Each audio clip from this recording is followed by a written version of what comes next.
Hey there, and welcome to this week's edition of The Wrap. It's looking a little bit grim for our Justice Minister, who's now implicated in the looting of the VBS cookie jar. Meanwhile, two South African-born women are about to strut their stuff for the Miss Universe crown. Maybe the real contest should be who handles the spotlight better, our pageant queens or politicians. On the sports front, our Paralympians are bagging medals, while the Boks are gearing up to face New Zealand again, because we love a good rematch. But in not so glorious news, our men and women in blue are under attack. Not from budget cuts this time, but actual danger. In addition, the 2022 census is leaving more questions than answers. To wrap it up, see what we did there, African youth are tired of corrupt governments, not TikTok trends. So, let's dive into your weekly update of empowering and easy to understand news, brought to you by myself, Verashni Pillay, and the Explain.coza team. Our take: Boks ready for All Blacks rematch with big guns back in action. In a nail-biting rugby championship at Ellis Park this past Sunday, the Springboks pulled off one of the all-time great late comebacks to beat the All Blacks 31-27. Plus, they did it at an iconic venue, Ellis Park Stadium. The stadium, located in Johannesburg's dense and ramshackle CBD, was the site of the historic 1995 World Cup final. With South Africa's first democratic president, Nelson Mandela, in the stands, the boys in green and gold were tasked with uniting the nation, following our return to international rugby after apartheid. Nearly 30 years later, they did it again, as has become their wont. In an otherwise troubled nation, the Boks seem to repeatedly provide the glue that binds our fractious hearts. But the venue was also a little jinxed. Before tonight, the Boks had failed to beat the All Blacks at Ellis Park for a decade. Their last win against their famed and biggest competitor was back in 2014. Saturday night's Bok win was therefore history-making, and they'll have a chance to do it again on Saturday in Cape Town as part of the local leg of the Rugby Championship. The championship is an annual showdown between the four superpowers of rugby in the Southern Hemisphere: Australia, New Zealand, South Africa and Argentina. It was previously called the Tri-Nations before adding Argentina. Springbok captain Siya Kolisi has been declared fit to start in Saturday's Rugby Championship test against the All Blacks in Cape Town, News 24 reported. He broke his nose in last week's 31-27 win over New Zealand at Ellis Park, but he'll start in the number 6 jersey at Cape Town Stadium on Saturday. He has the option of having his nose reset now or waiting a week, and has chosen to play with it broken, hero that he is. His face was swollen at the press conference after the Ellis Park game, leading to coach Rassie Erasmus joking that he'd never looked better. Will lightning strike twice for the Boks, or will the All Blacks find a way to break South Africa's momentum? One thing's for sure, Saturday's clash is shaping to be another classic. Win this one and the Rugby Championship trophy is all but guaranteed. In political news, South Africa's Justice Minister Thembi Simelane is in hot water over her alleged involvement in the VBS Mutual Bank scandal. The scheme, dating back to 2018, saw around 2 billion rand looted from various accounts and diverted into the pockets of corrupt executives, politicians and business people. VBS executives embezzled deposits made into the bank, many of which belonged to municipalities and even pensioners. Third-party individuals who helped secure these lucrative municipal investments received huge kickbacks. One such person is Raliyom Razwinane, owner of Gundo Wealth Solutions. The company helped secure nearly 350 million rand worth of questionable investments into VBS Mutual Bank on behalf of the Polokwane municipality. For his trouble, Razwinane received over 24 million rand in bribes. He is now on trial for fraud, corruption and money laundering related to this matter. What does all of this have to do with our Justice Minister? Well, around the time Razwinane was paid his millions in exchange for misdirecting Polokwane's cash, Simelane accepted a commercial loan of over 500,000 rand from Razwinane's company. It's worth noting that Simelane served as mayor of Polokwane until 2021, when the city's funds were deposited with VBS Bank. Simelane says the loan was used to purchase Sylvana's coffee shop in Sandton, Johannesburg, and denies wrongdoing. But the timing of the loan is suspicious and pressure is mounting. She will appear before the Parliamentary Portfolio Committee on Justice on Friday to address these allegations. Meanwhile, President Cyril Ramaphosa has requested a detailed report and briefing from the minister on the matter. There's one other complication. As Justice Minister, a job she was chosen to do by Ramaphosa back in June, Simelane oversees the National Prosecuting Authority and law enforcement agencies. These entities are still investigating VBS, not to mention prosecuting Razwinane. Simelane insists there's no conflict of interest. We're not so sure. We're glad Simelane's suspicious past transactions have come to light, but our president needs to do a better job of background checks on his ministers. In beauty pageant news, 2 South Africans will head to Miss Universe 2024. Talk about a comeback. Former Miss South Africa hopeful Chidima Vanessa Onwe Adachina won the Miss Nigeria Universe pageant over the weekend, the equivalent to our Miss South Africa pageant. Adachina, who was forced to withdraw from Miss South Africa in August due to allegations that her mother had committed identity fraud, received and accepted an invitation to compete in the pageant last month. Speaking to the BBC, Adachina, 23, discussed the xenophobic backlash against her participation in the Miss South Africa pageant. It's something I will work on and see a therapist because I feel like I've been suppressing my emotions, she said. It wasn't a minor thing, it was actually really major. While there has been a little bit of a backlash in Nigeria over her entering the pageant in its final stages, many were happy to see her win. Adachina has also decided to stay in Nigeria indefinitely, saying she wants to explore her father's country. I'm not even looking forward to going back, she said. I just want to explore more. I want to stay longer and see what happens next. Miss Nigeria Universe also introduced the world to Ufa Dania, the first plus-size contestant to enter the pageant, who quickly became a fan favorite. Adachina will be Nigeria's representative at the Miss Universe pageant, where she will compete against beauty queens worldwide, including our very own Mia Leroux, who won this year's Miss South Africa contest. While xenophobes in South Africa might have bullied Adachina into quitting, she has triumphed. It's quite a rare feat and such a South African thing to have 2 South African queens heading to Miss Universe in November, which will be held in Mexico City. We have 2 contestants to root for this year. Meanwhile, in some census news, the accuracy of South Africa's 2022 census is under serious scrutiny, with Stats South Africa facing mounting scrutiny since the data was released in October 2023. One of the biggest issues, a record-breaking undercount of 31%, a new international record. A quick refresher, a census estimates a country's population from interviews with a sample and provides crucial demographic and socioeconomic data for planning housing, schools, and more. Undercounts are expected, but this one was significant. Professor David Everett, who was involved in the survey, says the national figures are robust. However, he notes that local level data is less reliable.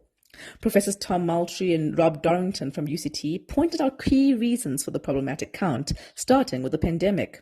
COVID-19 delayed Census 2022, yet the National Treasury refused to carry over the budget to the following year.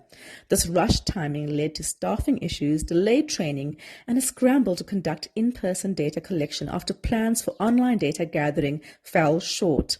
The Western Cape had a particularly bad census, with counting extending 4 months beyond schedule. Further complications arose with the post-enumeration survey designed to adjust population estimates after missed counts. Delays in matching households and other issues made it hard to correct the numbers accurately. So what now? Professor Everett suggests we embrace technology.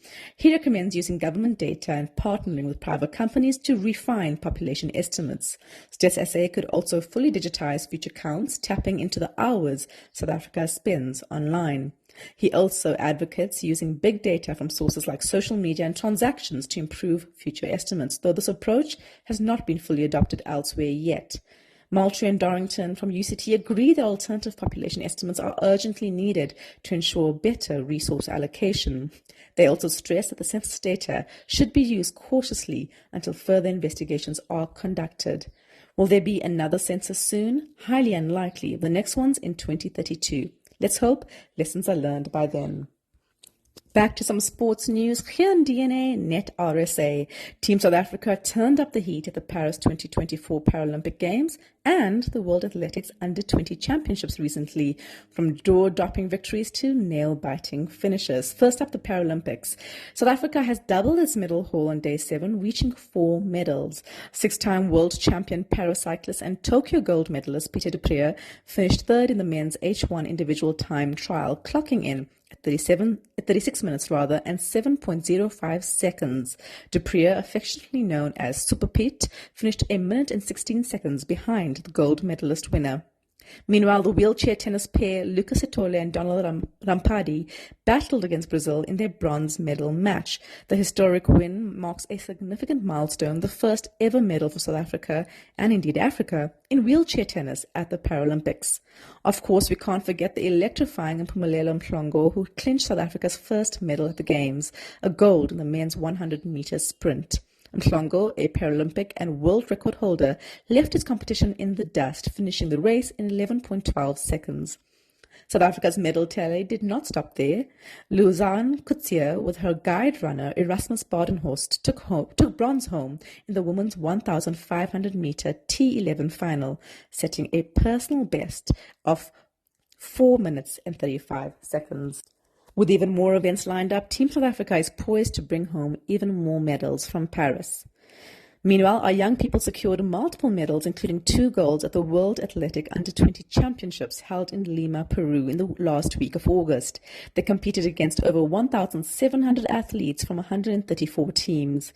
Buyanda Walaza, 18, stole the show in the men's 100-meter final, winning gold with a time of 10.19 seconds, fresh off a silver in the 4x100-meter relay at the Paris 2024 Olympics. His teammate Bradley Nkwana, also part of the Olympics relay team, secured bronze in the 100-meter with a time of 10.26 seconds. In related news, Walaza recently announced that he's turned down offers to study overseas. He will attend the University of Pretoria and continue with his coach, Thabo Matabedi. It's a great vote of confidence for South Africa.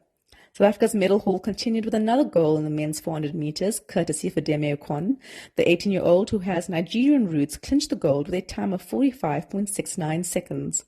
Walaza returned on the final day to claim another gold in the men's 200 meters, completing a stunning sprint double with a time of 20.52 seconds. Walaza's achievement makes him the first man since 1998 to win the 100-meter and 200-meter titles at the World Under-20 Championships. JL from Rensburg took silver in the men's shot put with a personal best throw of 20.74 meters, contributing to the country's growing success. The nation's talent pool looks stronger than ever. As Walaza said, this means a lot, not just for him, but for the future of South African athletics. In some sad news, police killings are on the rise in South Africa. We lost 39 men and women in blue in the 2023-2024 financial year, up from 34 the previous year, according to the latest police statistics. The revelation prompted Deputy President Paul Mashatile to urge police to show criminals that they are in charge. He echoed President Cyril Ramaphosa's call for tougher action against crime while speaking at the National Police Commemoration Day event on Sunday in Pretoria. He urged the National Police Commissioner to let the police fight fire with fire, saying police officers must not die with their service firearms on their holsters when criminals refuse to surrender and start firing at police. When a shootout ensues between police and criminals, police have a duty to protect their lives as well as those of their colleagues and all community members. South Africa has one of the highest crime rates in the world, with 70 people being killed daily. But should the police shoot to kill? Law professor Pierre de Vos does not think so. In response to the growing rate of alleged criminals being killed by police in KwaZulu-Natal, de Vos said that there was little evidence publicly available about who the suspects were, the crimes they were accused of committing, or even what evidence the police had to conclude that these suspects were dangerous criminals. He said in July, "It is astonishing that so many citizens accept that all the claims, most of them not substantiated by any evidence made by the police, to justify the killing of the 40 suspects over the past 4 months are true." Meanwhile, the chair of the Parliamentary Portfolio Committee on Police, Ian Cameron, has rubbished the claims that police are trigger-happy. He said the SAPS already has a credibility deficit challenge, something the new police minister and all SAPS personnel must tackle head-on. But a blanket accusation that our women and men in blue are guilty of random killings is needless and destructive, said Cameron. In a quirky story, in 1997, the ocean decided to spark a unique treasure hunt. Except instead of gold doubloons, it was Lego. After a cargo ship hit rough seas off the coast of Cornwall, 5 million pieces of Lego spilled into the ocean, and they've been washing up on beaches ever since. The best part? They weren't just any Lego bits. They were nautical themed. Think sea creatures, pirate gear, and diving kits. Basically the perfect Lego set for the ocean to claim. For over 25 years, beachcombers have been discovering these colourful pieces scattered along the shores of Cornwall, Devon, and even further afield, the New York Times reports. Some of the rarest finds include tiny Lego octopuses, pirate cutlasses, and the ultra-rare dragon wings. It's become a quirky scavenger hunt that's captivated both locals and visitors. One of those hunters is Tracy Williams, a beachcomber turned environmentalist who's been collecting and documenting these Lego pieces for over a decade. Her finds have gone viral, bringing attention to both the playful side of these discoveries and the more serious issue of plastic pollution. Because while finding a Lego octopus on the beach is fun, the truth is that these pieces and countless other plastic debris are still floating around the ocean, showing us just how long plastic sticks around. Despite countless cleanups, the ocean keeps coughing up Lego treasures, reminding us that while the story might be playful, plastic pollution is a problem that's not going away anytime soon. So next time you're wandering the beach, keep an eye out for a piece of Lego history. Just know that it's more than just a cute find. It's a reminder of the lasting impact of our plastic footprint. Finally, South African youth have had enough, and a recent survey confirms it. Conducted by the Ikowitz Family Foundation, the 2024 Africa Youth Survey interviewed over 5,600 young people across 16 African countries. It reveals that 85% of South African youth surveyed are worried about job prospects, second only to Cameroon. Meanwhile, 94% of respondents see corruption as the main barrier to progress. These concerns reflect a broader trend across the continent. With the world's youngest population, Africa's youth are not just the future, but the present. By 2050, African youth will comprise over a third of the world's youth population. The continent's median age is 19, and a staggering 70% of sub-Saharan Africa's population is under 30. In short, if Africa's youth are unhappy, the whole world should pay attention.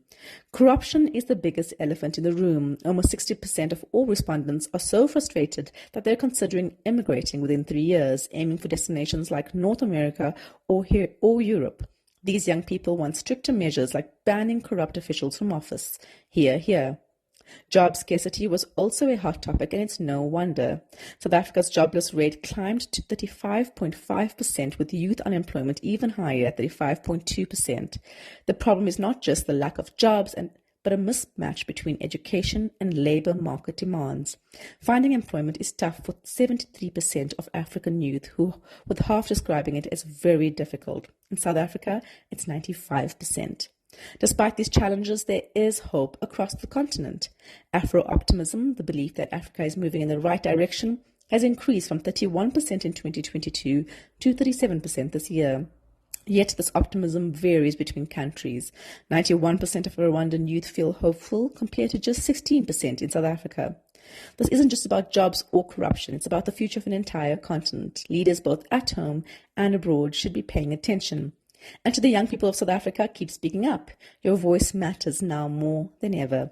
That's it from us at The Wrap, an award-winning product of Explained.co.za. Simple news summaries for busy people.